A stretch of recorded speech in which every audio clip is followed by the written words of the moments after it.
का अर्थ है जो आपने किया उसके लिए पछतावा।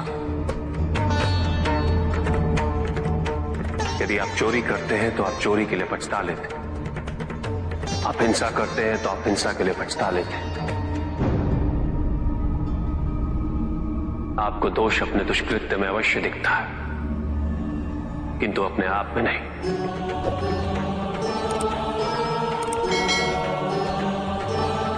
क्योंकि दोष आप अपने से बाहर ढूंढते हैं, उसके कारण अपने से पृथक करके देखना चाहते हैं।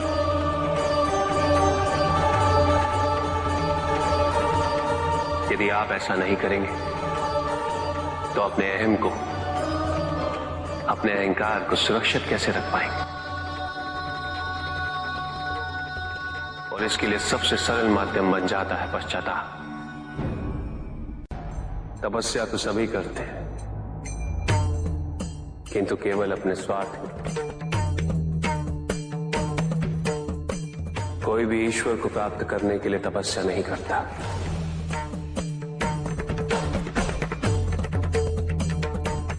कोई भी तपस्या इसलिए नहीं करता कि उसकी भक्ति उसके आराध्य तक पहुंच जाए। मृत्यु चाहते हो, मुक्ति चाहते,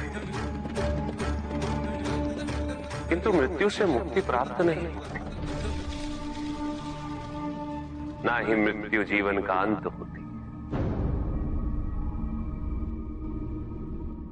सृष्टि ही जीवन, प्रकाश ही जीवन।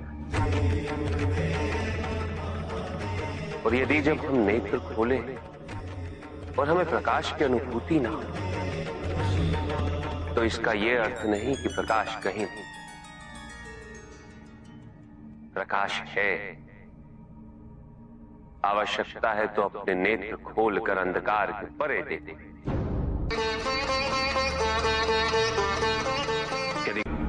इस संसार में उन्नति तभी संभव है जब इस संसार में समानता हो, बराबरी। यदि कोई सर्वशक्तिशाली ही नहीं रहेगा तो कोई निर्बल नहीं होगा। यदि कोई बड़ा नहीं होगा तो कोई छोटा ही नहीं रह पाएगा। शक्ति के इस संतुलन को संतुलित रखना अनिवार्य है, क्योंकि ईर्ष्यापूर्ण प्रवृत्ति व्यक्तिगत होती है। वो केवल अपने स्वार्थ, अपने उद्धार तक ही सीमित रहती है। ईर्ष्या ही वो विष है जो व्यक्ति के हृदय में ना हारने की महत्वाकांक्षा को जन्म देती। जीतने की इस व्यवस्था से ग्रसित मनुष्य धर्म अधर्म, न्याय अन्याय, उचित अनुचित का ज्ञान भूल जाता है।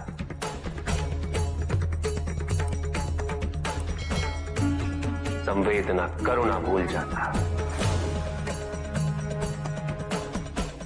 उसे स्मरण रहता है तो केवल जीतना,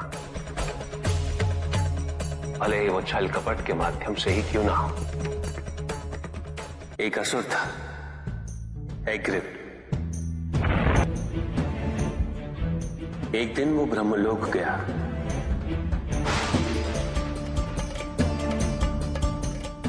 और बड़ी चालाकी से उसने ब्रह्मदेव से चारों वेद प्राप्त कर लिए।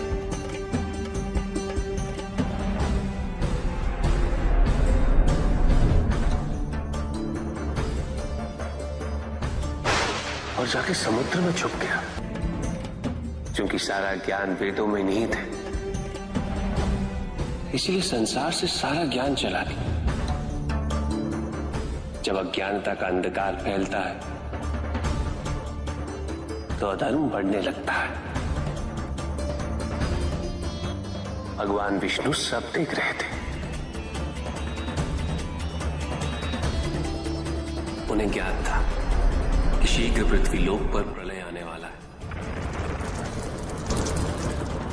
एग्रिप के साथ चारों वेद भी लुप्त होने का भय था। ब्रह्मदेव सृजन करता है। वेदों के अभाव में पुनर्जन्म की प्रक्रिया को पुनर्स्थापित करना अत्यंत कठिन।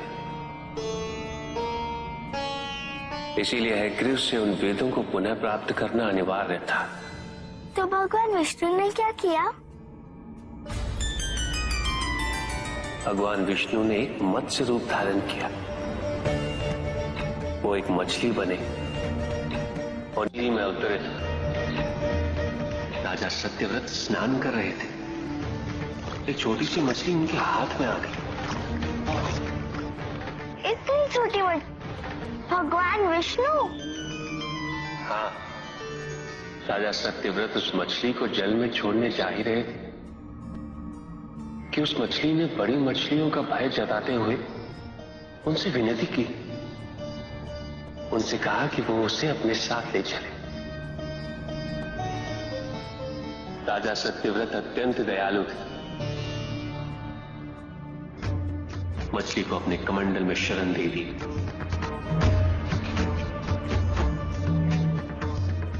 और अपने महल में ले गए। किंतु रात भर में मछली इतनी बड़ी हो गई कि कमंडल में रह पाना उसके लिए संभव ही नहीं था। और उसका बड़ा आकार देखने के पश्चात राजा सत्यव्रत ने उसे कमंडल में से निकालकर एक मटकी में डाल दिया। मटकी में डालने के पश्चात उसका आकार पुनः बड़ा हो गया। तो राजा सत्यव्रत ने उसे मटकी में से निकालकर एक सरोवर में रख दिया।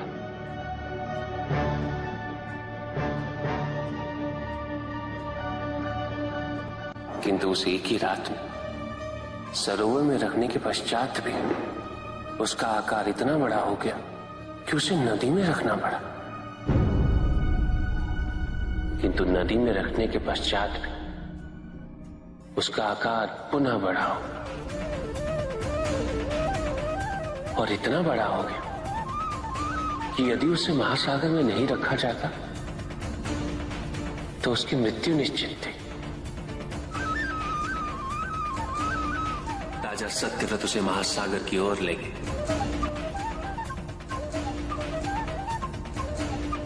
क्योंकि राजा सत्यव्रत तपस्वी थे, ज्ञानी थे, उन्हें आभास हुआ कि ये कोई साधारण मछली नहीं, ये स्वयं साक्षात भगवान विष्णु ही है।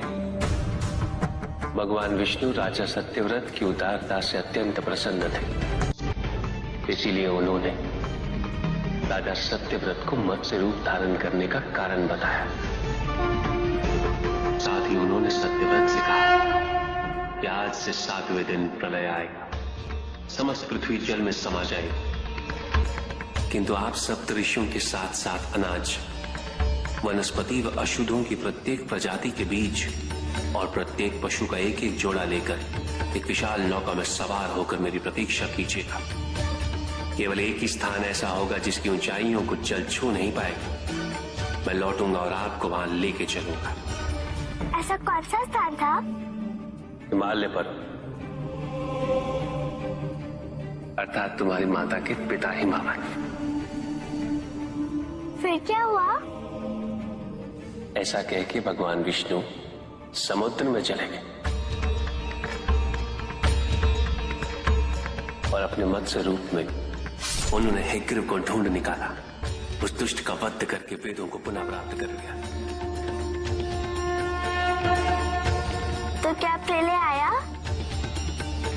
हाँ, ठीक 7वें दिन। किंतु भगवान विष्णु के आदेश अनुसार राजा सत्यव्रत एक विशाल नौका में उनकी प्रतीक्षा कर रहे थे। तभी विष्णु जी एक सींग वाली विशाल स्वर्ण मत्स्य रूप में प्रकट हुए। नौका को मत्स्य से बांधते हेतु सर्पराज वासुकी का प्रयोग किया गया और विष्णु जी ने अपने वचन अनुसार उन सबको हिमालय तक सुरक्षित पहुंचाया, ताकि प्रलय के पश्चात वेदों के आधार पर संसार पुनः बसाया जा सके।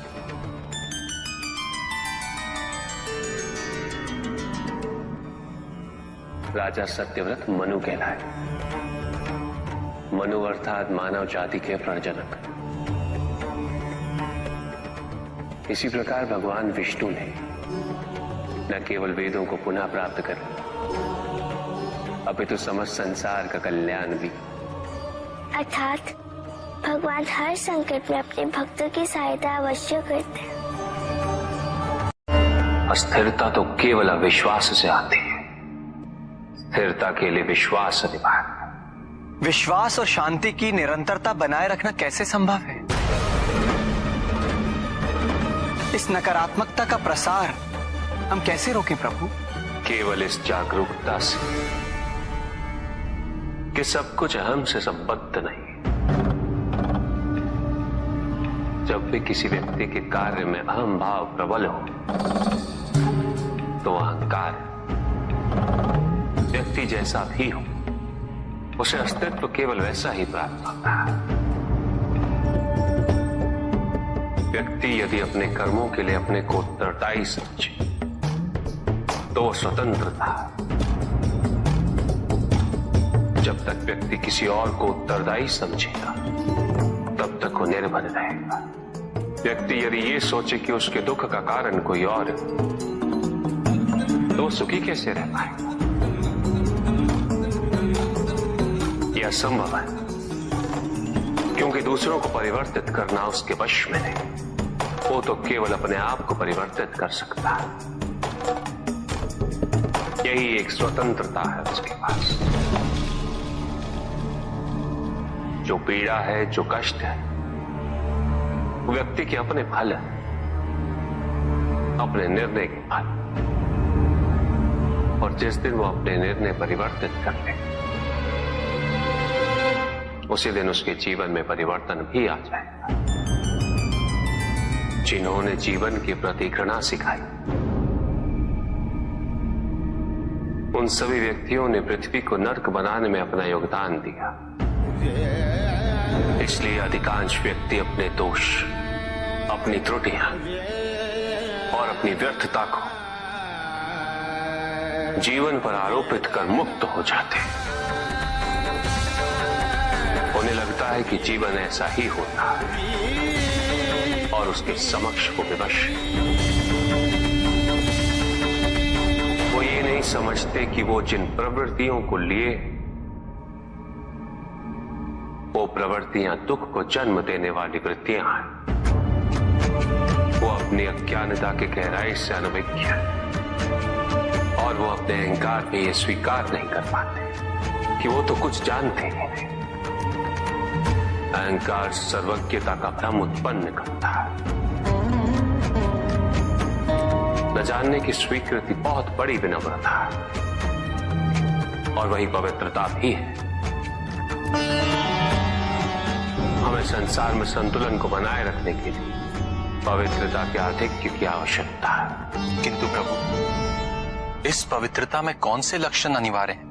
अनेकों लक्षण हैं, किंतु इन परिस्थितियों में जो सबसे अधिक महत्वपूर्ण है वो है सतित्व। सकारात्मक ऊर्जा का सबसे पावन स्वरूप सतित्व। इस सतित्व पर मात्र विश्वास ही पर्याप्त है व्यक्ति को सुरक्षित रखने के लिए।